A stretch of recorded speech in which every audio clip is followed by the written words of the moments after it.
복음서는 비록 예수 그리스도의 삶과 사역을 체계적으로 다 기록해서 구원의 길을 우리에게 제시하고 있지만은 이 복음서 기자가 각각 속해 있는 공동체에 따라서 그 성격이나 상황에 따라서 또 복음서 기자가 가지고 있는 관심이나 또는 기록 목적에 따라서 각각 특징적으로 기록이 되어 있습니다. 그러다 보니까 이 부활 사건에 대한 것도, 부활의 이야기들도 체계적으로 완전히 완벽하게 정리하는 것이 쉽지 않습니다. 특별히 이 여인들과 관계되는 것만 살펴보더라도 사복음서 전체에 막달라 마리아는 다 제일 먼저 나타나고 있고요, 다른 마리아는 공간복음서에 공통되게 나타나는데 요한나는 누가복음에서만, 살로메는 마가복음에서만 보입니다. 이 마가와 요한은 막달라 마리아가 예수님을 만난 것을 기록하고 있고, 마태는 여인들이 다 같이 만난 것을 밝히고 있는데 누가는 이런 일들을 모두 생략하고 있습니다.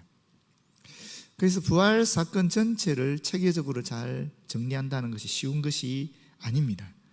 그런데 다행히 웨스트콧이라는 학자가 이를 대체적으로 정리했습니다. 부활이 일어난 그날 시간대별로 정리한 내용입니다.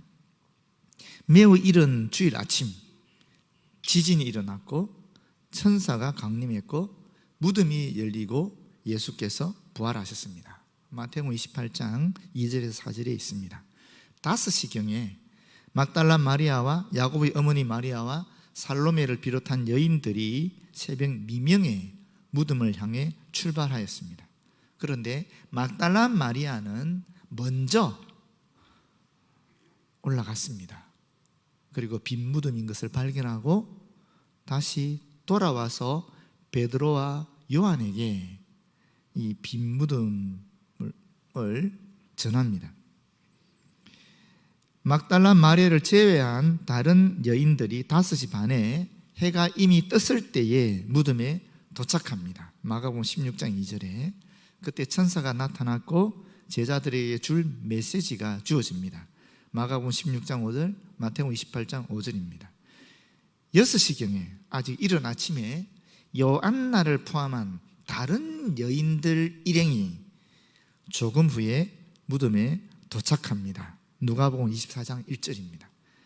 두 청년이 천사들이죠. 나타나서 위로와 권고의 말을 합니다. 누가복음 24장 4절. 6시 반경에 베드로와 요한이 무덤에 이릅니다. 오늘 본문 나오는 요한복음 20장 3절 10절입니다. 두 천사가 베드로와 요한의 뒤를 이어서 올라온 막달라 마리아에게 나타납니다. 물론 그때 베드로와 요한은 이미 내려갔겠지요.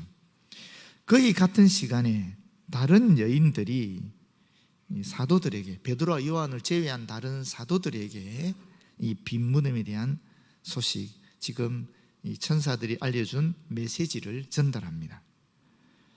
7시경에 주께서 막달라 마리아에게 나타나십니다. 오늘 본문에도 그 내용이 나오고 마가복음 16장 9절에 보게 되면 예수께서 안식 후 첫날 이른 아침에 살아나신 후 전에 7 귀신을 쫓아내어 주신 막달라 마리아에게 먼저 보이시니, 이렇게 기록하고 있습니다. 오래지 않아 제자들에게 빈 무덤 또 천사의 메시지를 전한 여인들이 다시 무덤에 올라왔는데 이들 또한 부활하신 주님을 만나게 됩니다. 그리고 형제들에게 갈릴리로 가라라고 명하시는 음성을 듣습니다. 마태복음 28장 9절에 나오는 내용입니다. 그리고 오후 4시에서 6시경에 엠마오 도상의 두 제자에게 예수님이 나타나셨습니다. 누가복음 24장 13절, 마가복음 16장 12절에 있습니다. 그런데 이 엠마오 도상의 두 제자, 글로바와 다른 제자가 예루살렘에 다시 돌아와서 제자들에게 이 얘기를 할 때 제자들이 이 글로바와 그 다른 제자에게 무슨 말을 하느냐 하면, 안 그래도 베드로도 부활하신 예수님을 만났다라는 이야기를 전합니다. 그렇다면 이 베드로는 아마도 이 오후 4시 이후에 예수님을 만났을 것입니다. 누가복음 24장 34절에 나옵니다. 그리고 8시에 오후 8시경에 도마를 제외한 10제자들이 부활하신 예수님을 만나는 기록이 누가복음 24장 36절, 마가복음 16장 14절, 요한복음 20장 19절에 기록되어 있습니다. 그리고 그 이 뒤를 이어서는 여러분 아시죠? 8회가 지난, 다시 말하면 이게 첫 번째 주일이라면은 그 다음 주일에 도마를 포함한 11제자에게 예수 그리스도께서 나타나셨고, 또 갈릴리의 어떤 산에서 예수님이 또 11제자들을 만나시는 장면도 나오고, 또 디베라 바닷가에서 7제자들을 만나시는 장면도 나오고, 그리고 아시다시피 나중에는 이 바울에게까지, 예수님의 동생이었던 야고보에게도 나타나셨고, 마지막에는 바울에게도 나타나셨다라는 이야기를 성경은 우리에게 전하고 있습니다. 그런데 오늘 이 본문은 부활한 첫 주일 새벽에 일어난 일에 대한 기록인데, 여기 크게 2가지 내용이 있지요. 하나는 빈 무덤을 발견한, 예수님 부활의 간접적인 증거인 빈 무덤을 발견한 이야기가 나오고, 두 번째는 예수 그리스도께서 막달라 마리아와 만나시면서 그에게 사명을 부여하시는 그런 이야기가 나옵니다. 세 번째까지 굳이 얘기한다면 그 사명을 막달라 마리아는 완수하는 모습을 보여주고 있습니다. 한번 구체적으로 살펴보면 이렇습니다. 안식 후 첫날에 일찍이 아직 어두울 때에 막달라 마리아가 무덤에 와서 돌이 무덤에서 옮겨진 것을 보고, 시몬 베드로와 예수께서 사랑하시던 그 다른 제자, 누구겠어요? 요한이죠. 요한에게 달려가서 말합니다. 사람들이 주님을 무덤에서 가져다가 어디 두었는지 우리가 알지 못하겠다. 여기 우리가 하는 말을 쓴 거 보면 막달라 마리아 혼자 올라간 것이 아니라 여인들과 같이 올라갔는데, 막달라 마리아가 먼저 빈 무덤을 보고 베드로와 요한에게 와서 알리고 있다는 것을 확인하게 되는 것이죠. 그런데 보십시오. 빈 무덤을 봤는데 막달라 마리아나 여인들은 전혀 예수님의 부활을 의식하지 않습니다. 전혀. 오히려 그들은 적대자들이 예수님의 시체를 훔친 게 아닐까라고 생각했습니다. 베드로와 그 다른 제자가 나가서 무덤으로 갈 때 둘이 같이 다름질하는데, 그 다른 제자가 요한이 베드로보다 더 빨리 달려가서 먼저 무덤에 이릅니다. 왜냐하면 예수님의 제자들 중에서 가장 나이가 많은 사람이 베드로고 나이가 가장 어린 사람이 요한이었습니다. 그러니까 아무래도 뛰어가게 되면 누가 더 빨리 가겠어요? 요한이 더 빨리 갔을 수 있지요. 또 다른 이유가 하나 더 있습니다. 예수님이 십자가에 돌아갔을 때 유일하게 끝까지 지켜본 제자가 있었죠. 누굽니까? 요한이었죠. 그래서 요한은 예수님 십자가의 죽음도 지켜보았지만은 그 뒤에 장사 지내는 모습까지 다 지켜본 사람입니다. 그래서 예수님의 무덤이 어디 있는지 정확하게 알고 있는 것이고, 베드로는 모를 수 있지요. 정신이 없었을 거니까. 지금 예수님이 3번이나 부인하고 죄책감이 휩싸여서 회개하고 난리 아니었겠습니까? 베드로는 예수님 무덤이 어디 있는지 그때만 해도 무서워서 찾아갈 수도 없고 그런 상황이 있었기 때문에 아마도 요한이 이런 이유들 때문에 먼저 무덤에 도착했다라고 볼 수 있습니다. 그런데 요한이 무덤 밖에서 안을 보니까 세마포가 놓인 것은 봤지만은 들어가지 아니하였다라고 얘기하고 있습니다. 반면에 시몬 베드로는 무덤에 들어가 봅니다. 왜 그랬을까? 아마 여기도 2가지 추정이 가능합니다. 첫 번째는 요한의 성격은 내성적이고 좀 조심스러운 차분한 성격인 반면에 베드로는 다혈질이고 또 급한 성격이다 보니까 아무것도 안 가리고 들어가는 거지요. 그런 이유가 하나 있을 수 있고, 또 하나는 제가 볼 때 이 이유가 더 타당하다고 여겨지는데, 베드로가 비록 예수님을 3번 부인했지만 그럼에도 불구하고 그는 철저하게 회개했습니다. 그 모습을 보고 제자들은 여전히 베드로를 예수님의 수제자로 인정하고 또 존중해 주는 모습을 보였다고 볼 수 있습니다. 그 증거가 바로 이 요한이 취하고 있는 태도입니다. 베드로를 먼저 무덤에 돌려보내고 그리고 자신이 뒤를 쫓아서 가는 것입니다. 그런 배려하는 모습, 베드로를 존중하는 모습 때문에 요한은 기다렸을 것이다 라는 것입니다. 근데 들어가 보니까 어땠습니까? 세마포가 놓여 있고 또 머리를 쌌던 수건은 세마포와 함께 놓이지 않고 딴 곳에 쌌던 대로 놓여 있더라라고 되어 있습니다. 쌌던 대로 수건으로 머리와 턱을 동름했던 상태 그대로라는 뜻이거든요. 다시 말하면 예수께서 부활하셨는데 이 부활하신 몸이 신비스러운 방법을 통해서 이 수의와 머리를 감싼 수건으로부터 저절로 빠져나왔다라는 것을 보여주는 것입니다. 꼭 매미가 허물을 벗듯이 그렇게 수의와 수건이 그대로 놓이는 상태에서 주님의 부활한 몸이 빠져나온 그런 모습을 보여준다는 것입니다. 여러분, 여기 나오는 이 세마포라는 것이 예수께서 부활하셨다는 간접적인 증거가 됩니다. 왜냐하면 이 세마포는 매우 비싼 천입니다. 그래서 만약에 예수님의 시체를 도둑질했다 그러면 이 세마포를 절대로 거기에 두지 않습니다. 비싼 거니까 가져가면 가져갔지. 근데 그대로 놓여있다라는 것은 예수님이 부활하셨다는 그런 간접적인 증거가 되는 것입니다. 그때야 무덤에 먼저 갔던 그 다른 제자도 들어가 보고 믿더라. 여러분, 여기서 믿더라는 말이 나오는데 이 믿더라는 말이 부활을 믿은 것이겠습니까? 아닙니다. 바로 그 뒷절에 보게 되면 그들은 성경에 그가 죽은 자 가운데서 다시 살아나야 하리라 하신 말씀을 아직 알지 못하더라 이렇게 돼 있잖아요.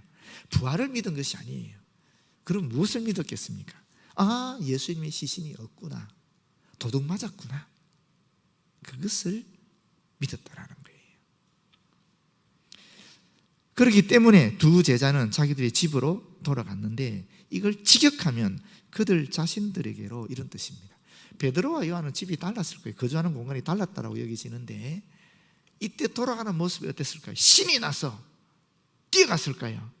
아니면 우울하게 슬픔에 가득 차서 힘없이 돌아갔겠습니까? 아마도 힘없이 당황스러우면서 그렇게 돌아갔을 것이라고 여겨집니다. 예수의 시체가 없어진 현장을 보고서도 제자들이 보인 반응은 약속의 성취에 대한 기쁨이 아니었습니다. 불안과 두려움과 당황스러움이었습니다. 슬픔이었습니다. 예수님은 생전에 무려 3번이나 당신의 죽으심을 얘기했고 부활을 얘기했음에도 불구하고 그들은 빈 무덤을 보고서도 그 사실을 깨닫지 못하고 예수님의 부활을 기억도 못하고 알아차리지도 못하고 이와 같이 불안과 두려움에 떨려 돌아가고 있는 것입니다. 여러분, 저와 여러분 어떻습니까? 주님의 약속이 확실하고 분명함에도 불구하고 믿음이 없어서 걱정하고 염려하고 불안해하지는 않느냐 하는 것입니다.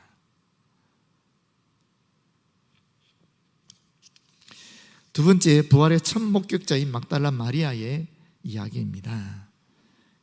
여기 보게 되면 천사와 막달라 마리아가 문담 대화하는 내용이 먼저 나오고 그리고 예수 그리스도와 막달라 마리아가 대화하는 내용이 나옵니다. 보시게 되면 마리아는 무덤 밖에 서서 울고 있었습니다. 아마도 베드로와 요한은 먼저 뛰어갔을 것이고, 그렇지요? 또 막달라 마리아는 그 뒤를 아마도 울면서 쫓아왔을 거예요. 그러니까 베드로와 요한이 이미 무덤에서 다 보고 내려갔을 때 그때 비로소 마리아는 이 무덤에 도착했을 거예요. 그런데 여전히 예수께서 억울하게 돌아가셨는데 이 시신조차도 간직하지 못하고 누가 훔쳐가 버렸으니까 슬퍼서 안타까워서 울고 있는데, 이 울고 있다는 표현이 원어로 보게 되면 대성통곡하면서 운다라는 표현입니다. 너무나 슬퍼서 막상 무덤에 오니까 폭발해버린 것입니다. 그전에는 울면서 왔겠지만 울면서 구부려서 무덤 안을 들여다봤는데 흰옷 입은 두 천사가 예수의 시체 위였던 곳이 하나는 머리편에 하나는 발편에 앉아 있는 것을 발견하게 됩니다. 그런데 천사들이 이렇게 말합니다. 어찌하여 우느냐? 계속 울고 있으니까 너무 측은하고 안타까워서 이렇게 말하는 겁니다. 왜냐하면 지금 막달라 마리아 뒤에 누가 있는 겁니까? 누가 서 있습니까? 천사는 무덤에 있습니다. 막달라 마리아가 지금 천사를 보고 있습니다. 그런데 그 뒤에 지금 누가 계시는 겁니까? 부활하신 예수님이 계시는 거예요. 지금 부활하신 예수님이 뒤에 서 계시는데 막달라 마리아는 그걸 알아차리지도 못하고 통곡하면서 울고 있으니까 이 천사가 말하는 것입니다. 지금 예수께서 부활하셔서 바로 네 뒤에 서 있는데 왜 그렇게 슬퍼하면서 통곡하면서 울고 있느냐라는 겁니다.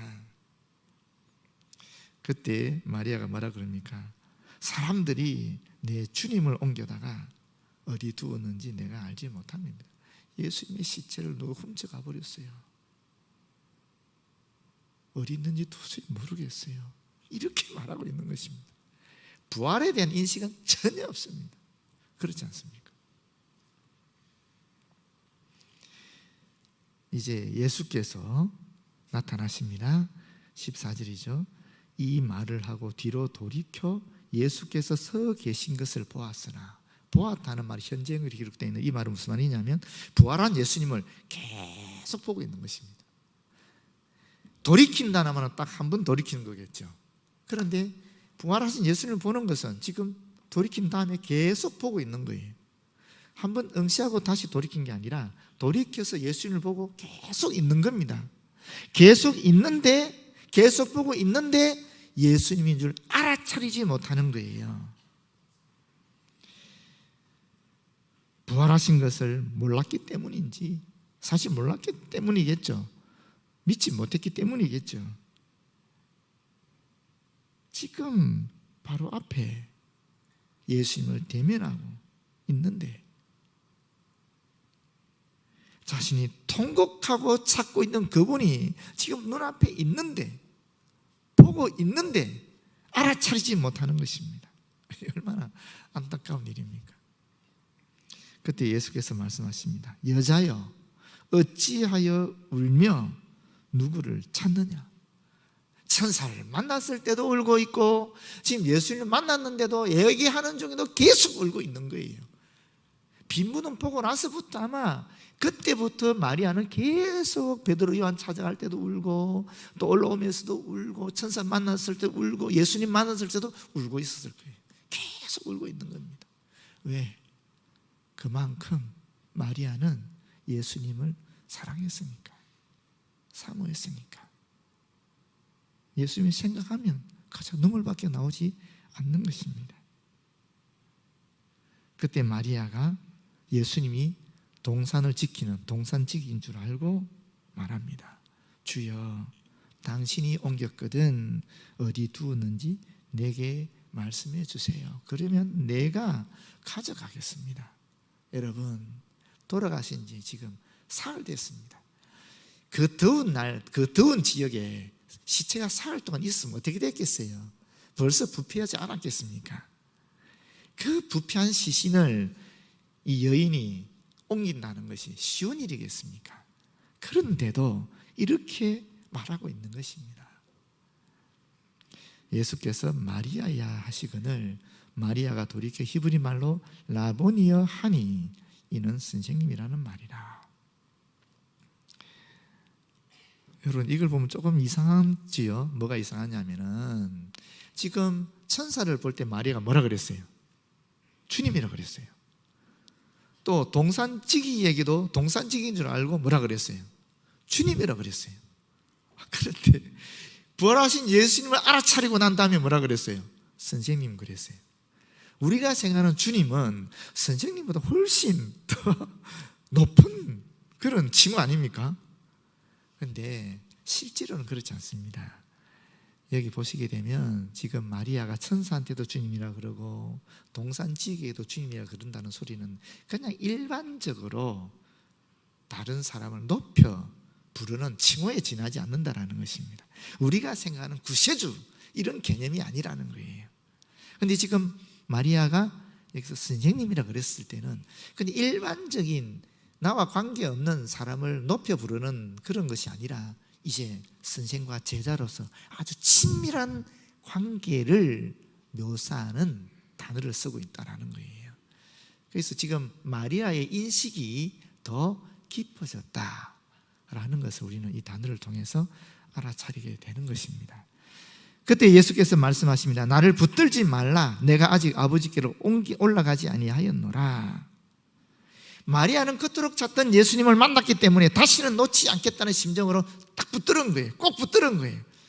그런데 주님께서는 부활하신 몸으로 제자들과 계속해서 머물러 있어서는 안 되고 이제 성천에서 어떻게 해야 됩니까? 하나님의 영, 성령을 보내주셔야 되기 때문에, 그리고 또 계속 육신을 지닌 채 머물 것을 강요하는 듯한 이 마리아의 행동을 자제시키기 위해서 이와 같은 말씀을 하신 것입니다. 그러면서 마리아에게 사명을 주십니다. 그 사명이 뭐냐? 너는 내 형제들에게 가서 이르되 내가 내 아버지 곧 너희 아버지 내 하나님 곧 너희 하나님께로 올라간다라. 부활이 실제로 이루어진 것처럼 이제 성천도 이루어질 것이다 하는 사실, 다시 말하면 내가 바로 메시아다 하는 이 이야기를 가서 제자들에게 증거하라 하는 그런 사명을 주신 것입니다. 그래서 막달라 마리아가 가서 제자들에게 내가 주를 보았다, 주께서 이렇게 말씀하셨다, 예수 말씀을 그대로 증거한 것입니다. 막달라 마리아는 주님이 주신 그 사명을 온전히 감당한 것입니다. 여러분, 부활의 증거인 빈 무덤을 보고서도 베드로와 요한을 비롯한 제자들, 그리고 또 이 막달라 마리아는 예수님의 부활을 알아차리지 못하고 여전히 힘없이 두려워하여 슬픔에 가득 차 있었습니다. 예수님의 삶을 알고 그 교훈을 안다 할지라도 그리스도의 부활을 받아들이지 아니하면 우리 또한 힘없이 이와 같이 두려움에 빠져서 슬퍼하는 존재에 지나지 않는다라는 것입니다. 부활을 받아들이면 우리는 세상을 이길 힘을 얻고, 그리고 어떠한 두려움과 슬픔의 상황이 우리에게 닥친다 할지라도 오직 주님의 영광을 위해서 담대히 나아갈 수 있다는 것입니다. 여러분, 기독교의 부활을 빼버리면 죽은 종교에 지나지 않습니다. 우리가 부활을 받아들일 때에, 부활을 믿을 때 비로소 우리는 이 세상을 승리할 수 있는 담대한 능력을 얻게 되는 것입니다. 모쪼록 부활을 믿고 받아들여서 이 세상에서 부활하신 주님을 증거하는 귀한 사명을 감당하는 저와 여러분 되었으면 참 좋겠습니다. 기도하겠습니다. 아버지, 감사합니다. 주님께서 부활하셨습니다. 이 부활은 역사적 사실이고 오늘날에도 이 부활의 증거는 우리와 우리의 옆에 있습니다. 주님, 이 믿음 가지고 부활 소망 가지고 주께서 허락하신 그 사명을 완수하며 영광 돌리는 삶을 살아갈 수 있는 저희들 되어지도록 도와주시옵소서. 예수님 이름으로 기도드립니다. 아멘.